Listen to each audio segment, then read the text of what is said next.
Kita ulang kembali sejumlah berita pilihan dari Bali.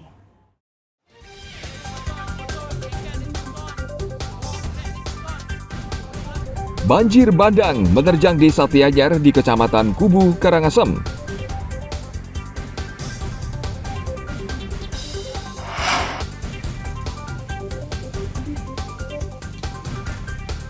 KMP Gerbang Samudra 18 kandas di perairan dangkal Selat Bali Gilimanuk.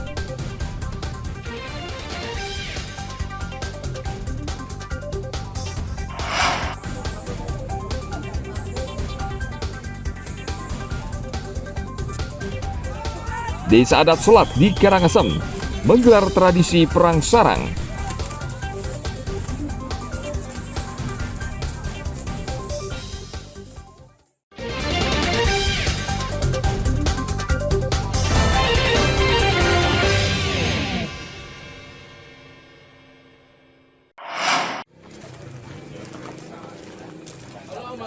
Selamat malam. Mana-mana. Saya rasa bukan di sini semua. Okay? Tim gabungan termasuk petugas keamanan adat Kelurahan Legian Kuta Badung mendatangi kantong penduduk di kawasan wisata yang banyak dihuni pendatang atau non-permanen. Selain untuk memastikan keamanan menjelang pemungutan suara pada 14 Februari nanti, sidak ini bertujuan mengantisipasi gangguan keamanan yang berpotensi mengganggu jalannya pemilu. Petugas memeriksa satu persatu penghuni kos dan ternyata sebagian warga ada yang belum memiliki EKTP. Sebagian lagi ada warga yang lebih dari 2 kali 24 jam belum melapor ke kepala lingkungan setempat. Warga yang terjaring segera diminta mengurus kelengkapan administrasi kependudukan. Kerja di bangunan, udah lama tinggal di sini. Rangka untuk menjaga keamanan situasi di wilayah itu dalam rangka pemilu yang tepatnya tanggal 14 Februari ini, untuk menjaga situasi di wilayah Kuto dalam keadaan aman dan terkendali. Ini yang disasar apa sih ini sebenarnya nih Pak? Yang disasar penduduk non permanen, kita wajibkan pemeriksaan seperti KTP, habis itu pekerjaannya, berkeluarga atau belum. Artinya ini menjaga suasana kondusif jelang pemilu nih Pak ya, pencoblosan nih Pak ya. Seperti itu untuk menjaga situasi kondusif menjelang pemilu Pak. Tim gabungan bersama unsur pengamanan adat mengimbau warga agar bersama-sama menjaga situasi Kamtibmas yang kondusif dengan tidak membuat keributan atau gangguan keamanan menjelang pemungutan suara. Tim liputan melaporkan dari Kabupaten Badung.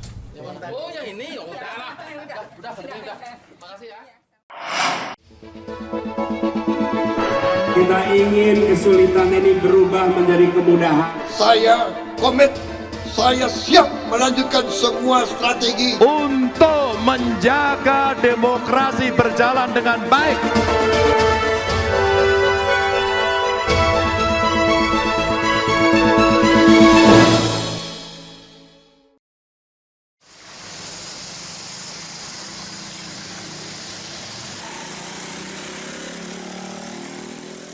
Anggota Satpol PP Tabanan menyobek dan menurunkan baliho yang masih banyak berdiri di sejumlah ruas jalan di Kabupaten Tabanan.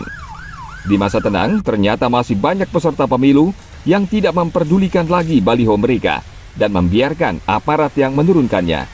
Tidak hanya di sepanjang jalur kota Tabanan, penertiban juga dilakukan di 133 desa di Kabupaten Tabanan.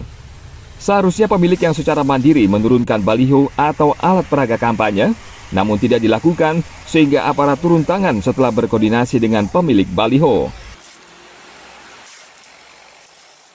seluruh alat peraga kampanye yang di ruang publik yang bisa kami lakukan pemeriksaan.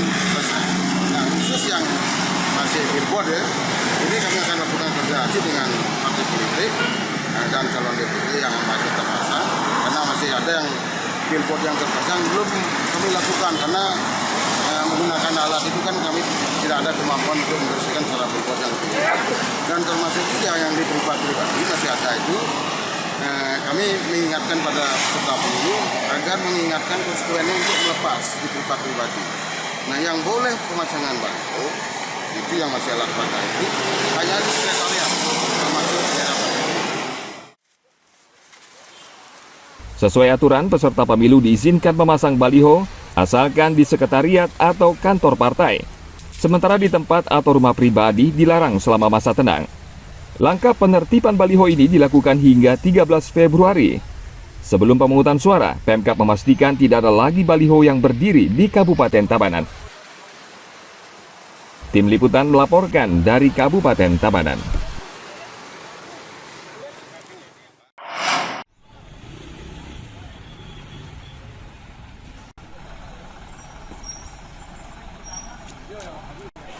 Gudang penyimpanan logistik pemilu di Buleleng sibuk dengan truk yang keluar masuk gudang membawa kotak suara.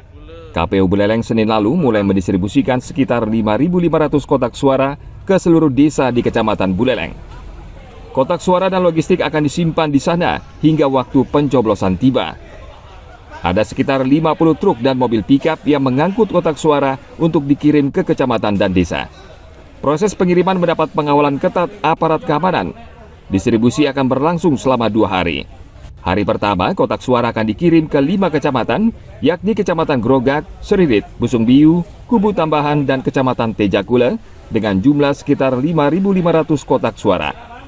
Selama proses distribusi, KPU akan terus memonitor hingga kotak suara diterima PPS di masing-masing desa. Sudah disiapkan oleh PPK, tenaganya juga disiapkan, ya kita sudah memperhitungkannya, dan di setiap truk itu sudah diatur PPS berapa jumlah kotak, sehingga tidak ada lagi tertukar atau apa, ya. Jadi sudah jelas desa apa, kalau misalnya ada desanya masih bisa digabung, ya, dan itu sudah diawasi betul dengan kita semua. Saya juga sudah mengawasi dan sampai sekarang tidak ada hambatan. Memang kita mohon maaf karena masyarakat mungkin agak terganggu, ya, karena memang tempat kita sedikit dan logistik di Buleleng sangat banyak. Ya, mudah-mudahan saja semuanya bisa lancar hari ini dan besok kita lanjutkan lagi. Selain KPU, proses distribusi juga dipantau langsung Kapolda Bali, Irjen Polisi Ida Bagus Kadek Putra Narendra, Kapolres Buleleng, serta penjabat Bupati Buleleng. Setelah tiba di desa, surat suara tersebut sepenuhnya menjadi tanggung jawab PPS hingga pendistribusian ke TPS.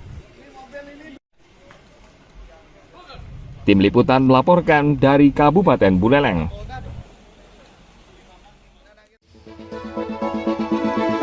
Kita ingin kesulitan ini berubah menjadi kemudahan. Saya komit, saya siap melanjutkan semua strategi untuk menjaga demokrasi berjalan dengan baik.